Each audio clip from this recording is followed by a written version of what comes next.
Hi guys, and in this video I'll show you how to enable notifications from WhatsApp on your Huawei Watch GT3. Let's get started, but don't forget to follow to see more useful content. So, to turn on the notifications you need Huawei Health app, which you can install from Google Play or App Store or official website of Huawei. Let's go in this app. And now tap on Devices. Here you need to select your device by clicking it. And now scroll down till you find Notifications tab.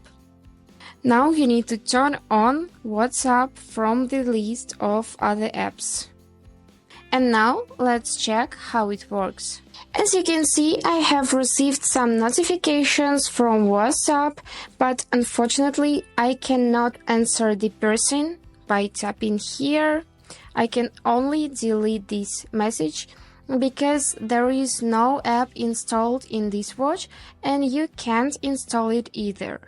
So, I can only see that someone sent me a photo and I can see the content of the message and also delete all of them.